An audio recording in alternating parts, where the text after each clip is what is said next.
Welcome to Amberg Acres. Well, if you watched my last video, you know I'm having issues. I missed 2 deer this week. So it is now Sunday, the 23rd, before the Packer game, and what I am going to do is I'm going to take this 3-dot scope off of this one and put it on the Bruin Ambush and sight it in. I do not think it's the bow. I do not think there's any issues with this bow. I think it is the scope. I don't think I'm getting it lined up right on my eye. To this date, I have never really used a scope. This 3-dot scope is like the first scope I've ever had. And so now I'm trying to use this other scope that came with the bow. And right from the get-go when I was target practicing, I was having issues, okay? So I don't like the scope. I don't know what it is. I don't know. My eye isn't lining up right. It could be my glasses. It could be a lot of things, okay? I just don't like it. I don't have a good, decent view through there, and I think that's why I'm missing these deer. So anyhow, we're going to switch these. And now that I have them out here next to each other, you can see the comparison of the two bows. They're really almost identical. You know, same length.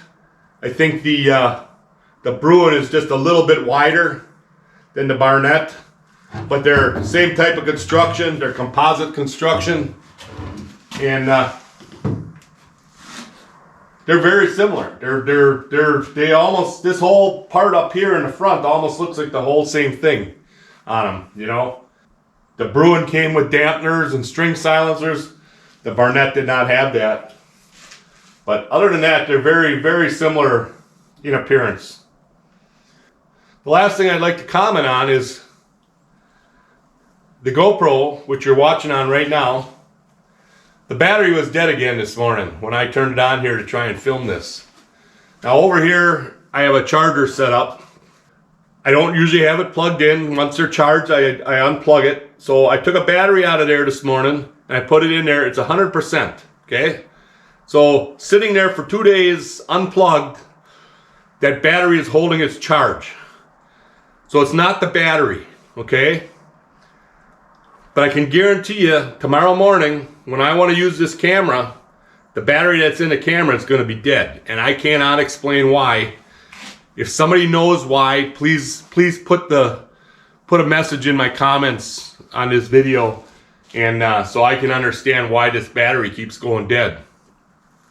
But anyhow, let's get back to what we're doing. I am putting the 3-dot scope onto the Bruin. We're going to take some test shots, and I'm going to get back to you as soon as I got them switched over. All right, that took me all of 5 minutes. Now to refresh you on this 3-dot scope, this has a dial on top, and it's got different settings. It has red or green. So all I have to do when I'm out in my blind is just go 1 click on that there, and then I hope you can see that.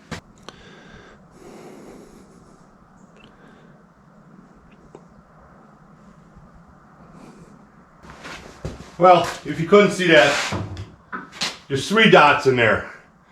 So I try and set them up 20, 30, and 40 yards, okay? So basically I sight it in at 30 yards, and then the 20 and 40 kind of fall into line, you know? And you have to shoot at 40, and you'll see that it may drop. It may be like 2 inches low, so you need to aim a little high with the 40-yard dot if it's at 40 yards, which I don't take those kind of shots anyhow. 30 is my max for what I consider being a consistent shot. So that deer last night was at 15 yards, I figured about. There's no way I should have missed that. Should have been a dead-on shot. So anyhow, we're going to take this now, and we're going to set up our target, and we're going to sight it in. I mean, this took me a whole 5 minutes to put this on there. These, I don't know if I'm going to pronounce that right, Picatinny rails. They're really nice. I mean, you loosen up 2 screws, you pop it off, put another one on. So, works really good. I'm gonna get my target arrows, get the target set up. We're gonna go shoot. So I'm gonna take a couple of shots here at close range, just to check this this sight. I'm thinking it shouldn't be too far off. It all depends how this bow is set up with this rail compared to the other one, but I don't think it's going to be off by much.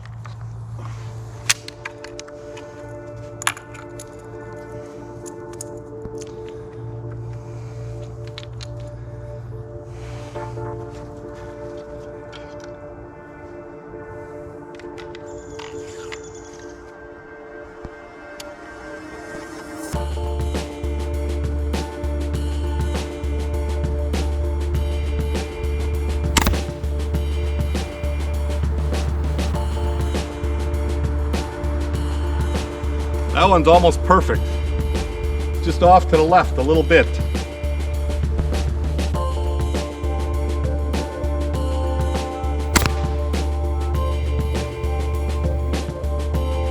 All right, that's 2 in a row off to the left. I'm gonna make a little bit of an adjustment here. This scope is set up the same way as the other one. Just it's got left to right on there and up and down on the other one. So we're just going to go a couple clicks to make it go right.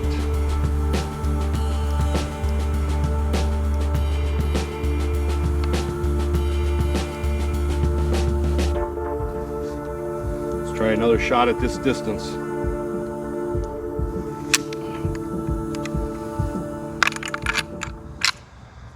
So now the other variable that could be happening is that with the 3-blade broadhead instead of the I used the Rage on the Barnett. Instead of the mechanical broadhead, I got the 3-blade on there. Could it be flying? But yet, you know, my trajectory when I shot at that buck the other night, I thought I hit that buck no problem. It looked like it went right at it. So I don't think that's it. I think I'm just not getting it right.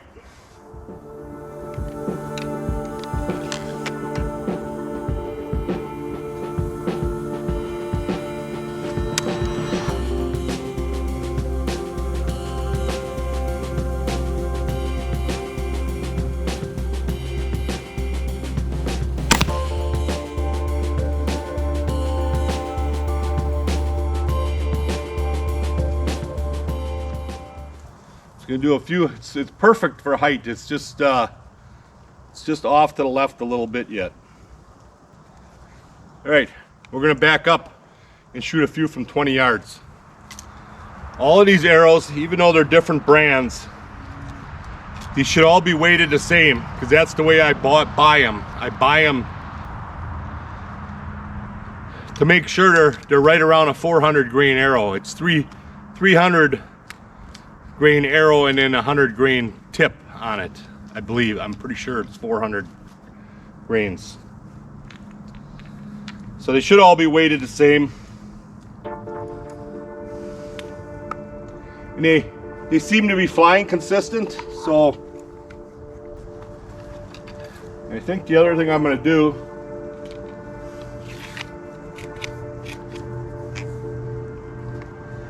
is I'm going to go get my chair to make sure that I'm steady. All right, we're gonna aim for the dark one.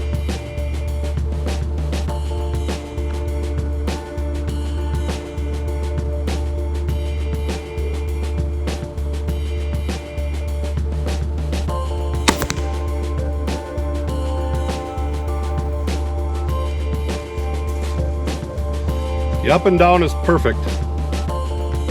Still off a little bit.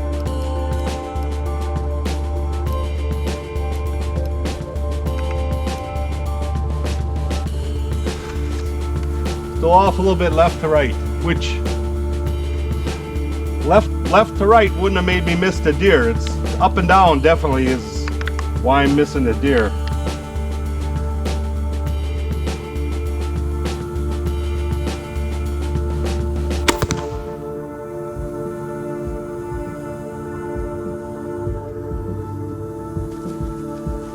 Okay, that one was perfect. It was right in. It was right in there. Just a little bit to the left side of the ball, but it was in the ball. So that'd be a kill shot, no problem.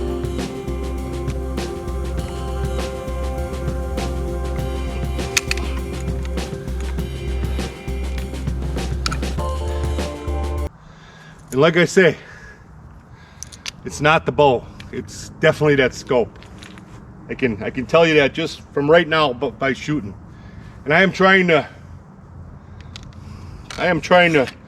recreate basically the way I'm shooting up there in my tree stand. I have my, if you see in the videos, I have my thing sitting on a rest, but when I go to shoot it, I actually pick it up and put my hand underneath there. So I'm not really on a rest, so to speak. I'm on my hand. So that's what I'm trying to recreate here. That I'm sitting it on my hand, so I'm shooting the same. So I'm shooting the same way.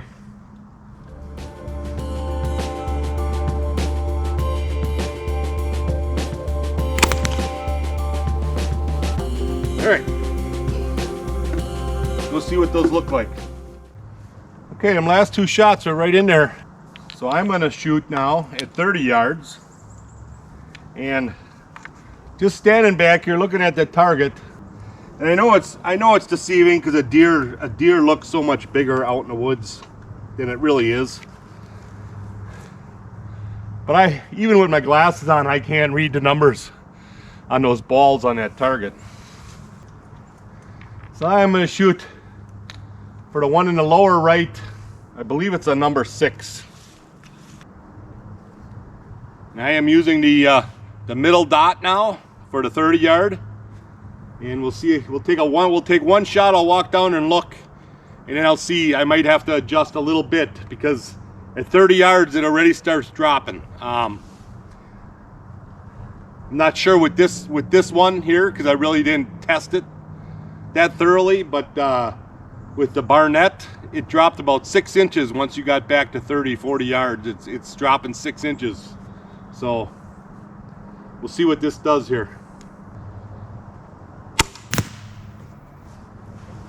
So based on what I'm seeing there, this bow is,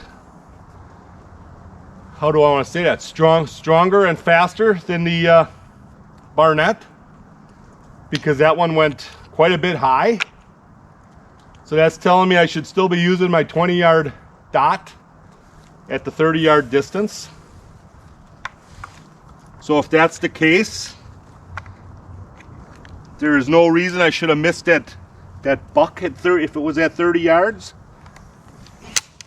I definitely shouldn't have missed that doe because the arrow's flying.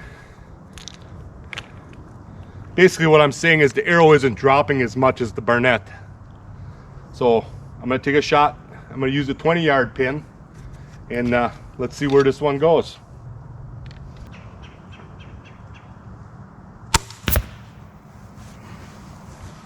As far as I'm concerned, that's a dead deer. So that's good to know that my 30 and 20 are the same, so I can just use the top dot no matter what I'm shooting at out there in the field. Past experience. So last year I shot that doe early. So that doe was standing in the clover. Now I know that the edge of the clover, where the oats end and the clover starts, is right around 20 to 25 yards. So if they're standing in the clover, typically I always use the 30 pin, and that worked really good for the Barnett. So now, if they're standing in the middle of the clover, I can still use the 20 yard pin, and I should be right on. So I'm going to shoot. I'll shoot 3 more arrows. I'll go at the ball on the left. Not sure what number it is, but it's a darker one on the left now, on the lower left. I will shoot 3 in there, and if I got 3 consistent shots at this distance, it's not the bow. It's me or the scope, one of the two.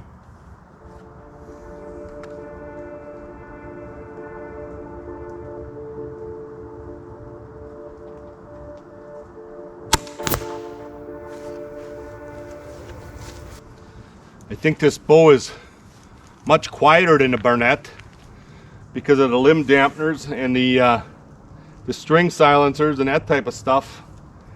Now, I think I showed you on the review video that this string is getting chewed up here. That's coming from this trigger. So I might try and go in there and like file that off a little bit and see if that helps with the damage to the string, because it's really, I don't know if you can see that right here. It's really fraying that string right there where it's going in the trigger. All right, same ball.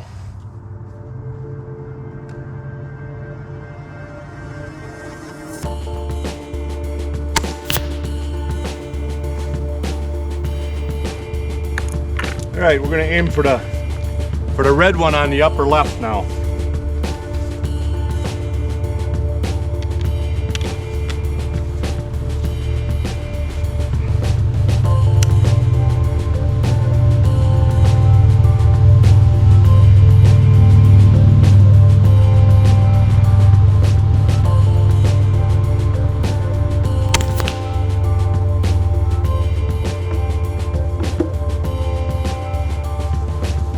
All right, let's go check it out. All right, I switched the target down there, and I am gonna, I'll do 3 more shots at the bullseye, right at the bullseye on this target, just to make sure I'm consistent. And remember, this still could be me shaking or jerking. All right. So what I'm gonna do now, see, I know I have it pretty well sighted in. I'm going to set it right on the chair and see if that makes it any more accurate. Definitely feels better when I'm shooting, having it on a hard rest.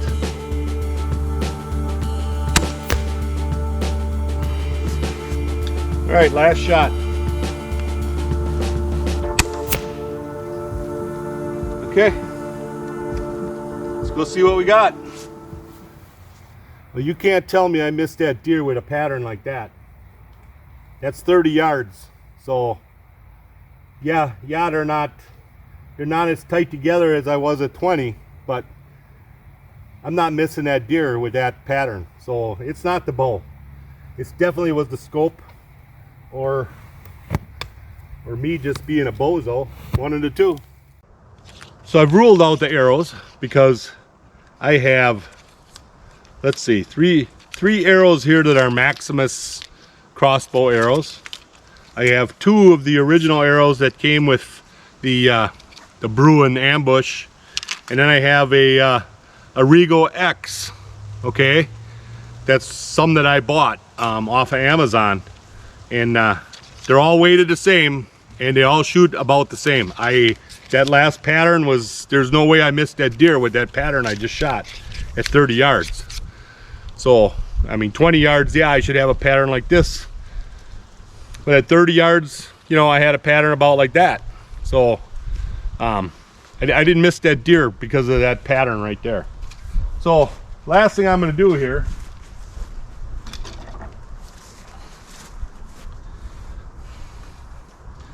just to test my theory a little bit further, I have 2 arrows. I have the one I shot last night that I missed with, and then I have a target point. These match the rage broadheads that I shoot with the other bow. So there's no way I can get the target point is the target point that I was just shooting for this broadhead here, but this here is actually like the rage. So I'm gonna shoot this in there and see how that flies too. They should fly exactly the same. And if they're not, then that could be the issue. So we're gonna shoot right for the center again, and we're just trying to prove a theory. If it is that 3-bladed broadhead that's flying, then that's what I have to do to fix the problem. I'll go back to the rage. I know the rage flies straight. killed 2 deer now with the rage. All right, camera's on. Moment of truth. I'm going to use the rest just to make sure I'm dead on here.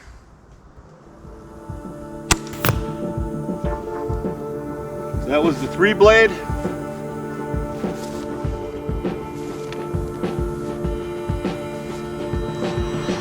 Now for the rage.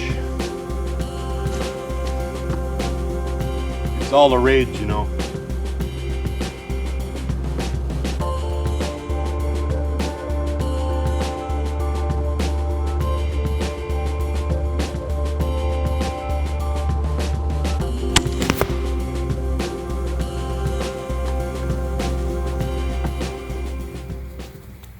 Well, looky there, folks. That is way off from the target points. Way off. So the rage was closer,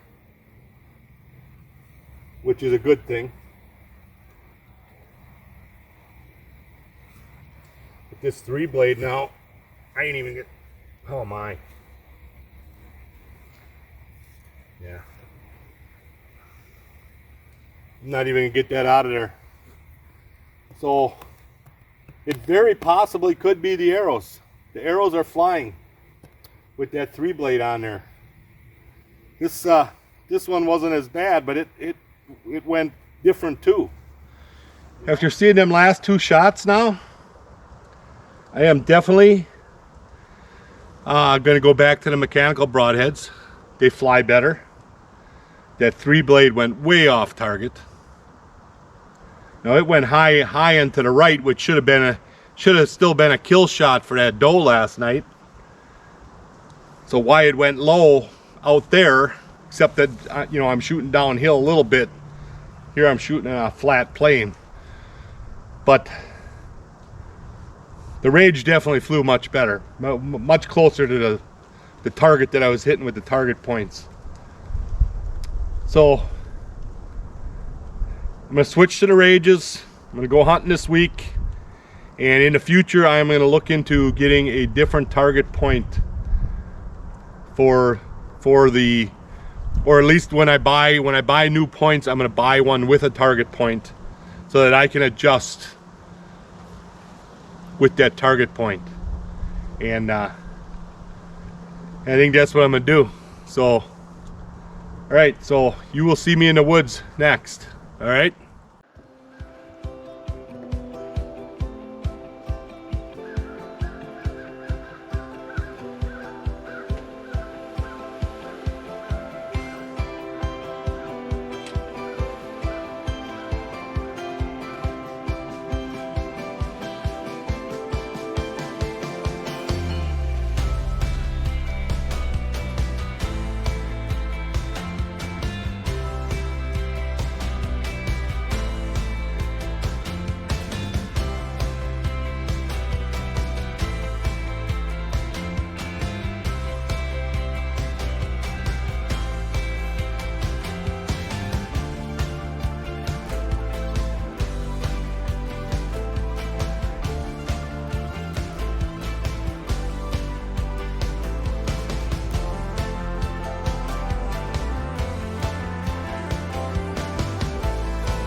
Hello everyone. It's been kind of an uneventful week this week. I resighted in my bow and did all that, and you know, I only got out, I think I only sat out there 2 nights or maybe 3 nights. And Same 6 deer, you know, coming out in the field. I did talk to a neighbor up the road. I believe it was his grandson shot the one that we're calling Slugger or Babe. I'm not sure which one. He just described it as a fork on one side and a straight spike on the other. So that one's gone. They also shot a 6-pointer. So I don't know if that's the one that I missed earlier last week, you know, a week ago Saturday, or not. You know, it's hard to tell. You know, they don't have pictures or nothing, whatever. So I think we're calling this the end of the week here. It's Saturday, the 29th. So we're going to hit it hard next week. It's supposed to be nice weather all week. You know, 50s, 60s weather, not freezing. You know, freezing at night, but not freezing while you're sitting out there. So that's good for me. I don't really like the real cold weather. So we're going to end it here, and we'll catch you on the next one.